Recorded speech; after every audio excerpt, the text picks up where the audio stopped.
ഞാൻ കേട്ടിരുന്നു. അതായത് ഷൂട്ടിംഗ് സമയത്ത് ധാരാളം കുസൃതികൾ കാണിക്കുമെന്ന്. ഷൂട്ടിങ്ങിന്റെ സമയത്ത് താങ്കൾ ഒരാളെ മരത്തിൽ കെട്ടിവെച്ചെന്നും കേട്ടു.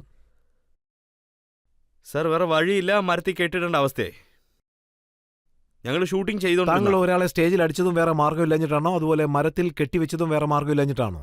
സർ, നിങ്ങൾ എനിക്കൊരു ചാൻസ് തരുവാണെങ്കിൽ ഞാനത് പറയാം. അപ്പം നിങ്ങൾ തന്നെ പറയും അത് കറക്റ്റ് ആയിരുന്നു എന്ന്. ഞങ്ങൾ ഷൂട്ടിംഗ് എടുത്തോണ്ടിരുന്നു. പിന്നെ നല്ല കൂട്ടം ഉണ്ടായിരിക്കും, ഒരുപാട് ആൾക്കാർ കാണും. ആരും ഞങ്ങളെ ഡിസ്റ്റർബ് ഒന്നും ചെയ്യത്തില്ല. അതിലൊരാൾ മാത്രം ഞങ്ങളെ ഡിസ്റ്റർബ് ചെയ്തുകൊണ്ടിരുന്നു. അദ്ദേഹം പെട്ടെന്ന് ഇങ്ങനെയൊക്കെ റിയാക്ട് ചെയ്യാൻ ആരംഭിച്ചു. മറ്റേ ഇന്ന് നിങ്ങളിവിടെ ചിരിക്കുന്ന പോലെ തന്നെ അന്ന് ആ പബ്ലിക് മുഴുവനും ചിരിക്കാൻ ആരംഭിച്ച്. അന്ന് ഞങ്ങളെ കൊണ്ട് കോൺസെൻട്രേറ്റ് ചെയ്ത് ഡയലോഗ് പറയാൻ പറ്റുന്നില്ല. എന്ത് ചെയ്യണമെന്ന് ആലോചിച്ച് ഇങ്ങനെ നിന്നുപോയി. ഞങ്ങൾ അവരെ വിളിച്ചോണ്ട് വരാൻ പറഞ്ഞു. അത് വിളിച്ചോണ്ട് വന്നിട്ട് നിങ്ങൾ ആക്ട് ചെയ്യുമെന്ന് ചോദിച്ചു. ആ ചേട്ടാ, ഞാൻ ഒരുപാട് ചെയ്യും, പക്ഷെ നിങ്ങൾ എന്നെ കാണാത്തോണ്ട് ഇങ്ങനെയൊക്കെ ചെയ്തെന്നും പറഞ്ഞു.